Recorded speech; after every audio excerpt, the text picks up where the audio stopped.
Alright, welcome back mga ka-Johnny. Ito po ang inyong lingkod ka-Johnny ng Janitor TV at ito ang Johnny Depp, usapang utang, usapang ola. So magandang umaga po.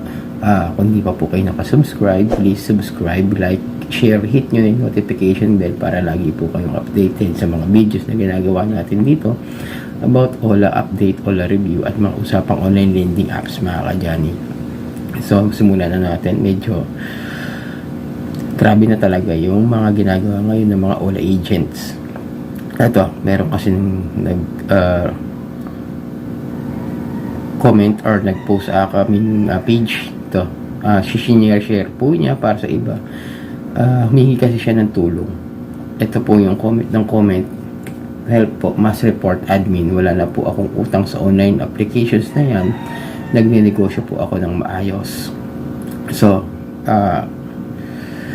ang style po kasi ngayon ng mga OLA agent is sa mga panggugulo nila sa mga comment sections. So yun nga mga ka-Johnny, may mga agent ngayon na iba na rin naman ang estilo na ginagawa. Hindi na sila nanggugulo sa mga GC, hindi sila gumagawa ng GC na itinatag naman yung mga friends dahil siguro nakahalata na yung ibang friends kasi ay hindi na kikita agad dun sa mga nakatag sa kanila kasi kadalasan dyan nasa spam section ng message natin sa messenger, kaya hindi basta-basta napapansin. At yung iba naman is naka-public kasi kaya automatic pumapasok agad sa mga messenger nila yung mga tag na mga GC sa kanila.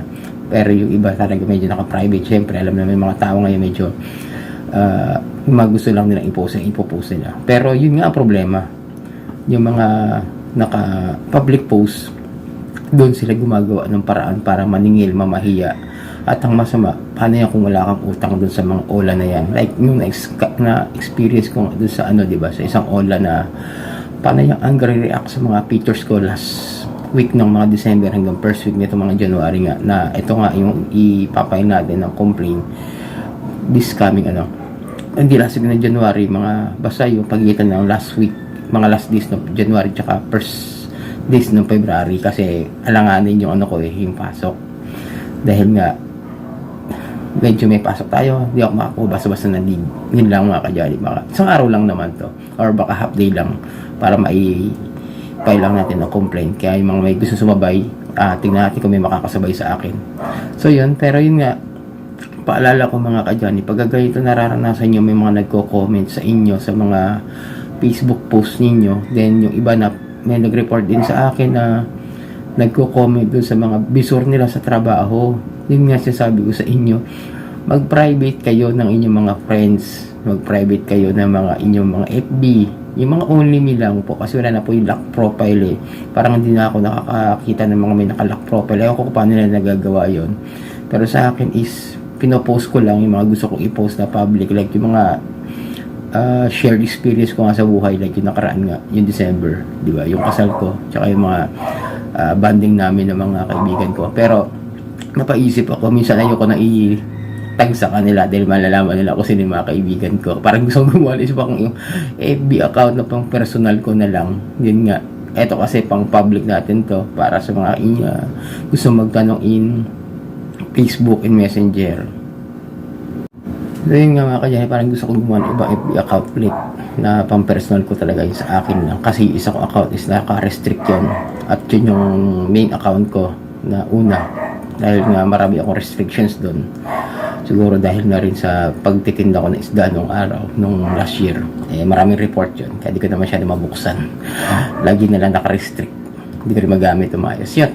Gawa kayo ng palibagong FB na lang kung gusto nyo gumawa kayo ng sarili nyo then yung mga FB ninyo ngayon na ginagamit, only nyo na lang, kasi yun nga, guguluhin kayo nyan kaya dyan kayo tatargetin yung mga kaibigan nyo, doon sila magko-comment yun is time ngayon ng OLA. Ganun katindi ang paglala ng mga OLA agents na ito, ng mga paniningil nila, lalo at wala ka namang utang, di ba? Yun nga mahirap doon kaya nabayaran mo na lahat ng utang mo sa kanila.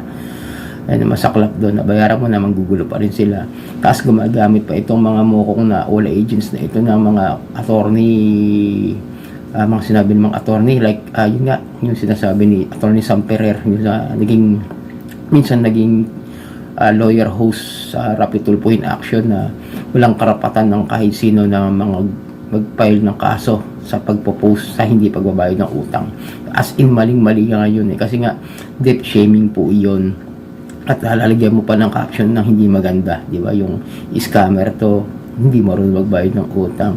Oo, andun na tayo.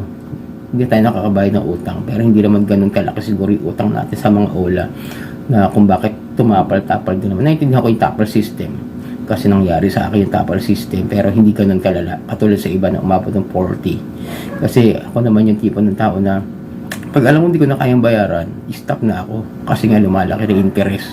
Yung iba kasi siguro talagang yung mindset nila is takot sa panghaharas, takot sa pamamahiya, takot sa pagbabanta ng mga OLA agent. Ako kasi pag di ko na kaya, kusapin ko once, text ko, pero di ko kakusapin sa call dahil nga minsan balatuba nga yung mga, dahil nga nakaka-receive na ako ng mga reports na gano'n na nung nagre-research ako about din sa mga OLA, nalaman ko na gano'n sila pagka nasa call system na sila. Kung sa text naman maamong tupa yung iba naman ay talagang balahura kung makapag-ugnayan sa inyo. Kaya once na mag-email ako o mag-text, yun lang yun. At hindi na ako nagre-reply once na meron ng mga ibang words na ginagamit na hindi pwede, parang sumisigaw na, di ba mga kadyani? Parang yung explanation nila sa text nila is parang galit, yun. Kaya hindi ako nakikipag-usap talaga sa mga yan. Kaya kung kaya akong bayaran, unti-untiin ko. Kaya like yung ginawa ko sa iyon, hindi ko naman kaya ang bayaran ng buo kasi syempre malaki-laki yun. Kaya ginawa ko, installment ko. Wala naman magagawa yung mga yan. Totoo lang pa kaya payo ko sa inyo. Wala rin naman magagawa yung mga OLA na yan. Kung gusto nyo hulug-hulugan at kakasuhan kayo, it's better. Mas maganda yon. Hinuhulog-hulugan nyo naman kasi nga hindi nyo kayang bayaran ng buo dahil sa taas na patubo. Yun. Kaya ito yung paglaganap doon sa mga comment section. Mag-ingat na lang kayo. Ingat kayo. Be aware. Lagi nyo tignan ang mga comment section ninyo. Pati sa mga kaibigan ninyo. Dahil sigurado magugulat na lang kayo. Baka may mga comments sa mga friends ninyo, sa mga co-workers ninyo na ayan, may gumagamit ng mga dami accounts na mga agent. Tapos bigla nilang may magme-message sa mga kaibigan nyo. Always talk to your friends sa mga ganitong klase. Nakahiram kayo, ipaliwanag nyo. Pero that doesn't mean na ginamit nyo silang reference do sa mga utang. Lalo na kung example nito is bayad na siya sa mga online loan, nagnenegosyo siya ng maayos. Ibig sabihin, kung nakautang man siya, nabayaran niya. At tulad ko ako, hindi man ako nakautang, na nanggugulo sa mga comment section, sa mga pictures ko, yung mga nag-angry react. Diba? Yun, mapayo ko sa inyo. Lagi kayo maging aware sa mga ganito. Yan, style nila ngayon kasi hindi sila makapag-post ng ano. Pero malala pa rin yung ginagawa nilang pagpo-post sa social media, sa FB. Yung isa nga dyan, yung dami account ng Mang Arthur, hanggang hindi pa rin nakaalis At ilang pictures na yung nakapost doon. Kung puntahan nyo sa FB, Mang Arthur, yung may Mr. Bean yata yung dami account ng profile na yun. Tingnan nyo, ang dami nyo post ng mga nabiktima ng OLA. Yun, matindi yan. Ewan ko kung anong OLA yan. Hindi ko rin maano kung saan siya Siyempre, pag dami account, yung mga malalang OLA lang yung mga nagaganyan. So yun mga kadyani, ito yung lingkod ka Johnny ng Johnny Tortibat. Ito ang Johnny Depp, usapang utang, usapang OLA.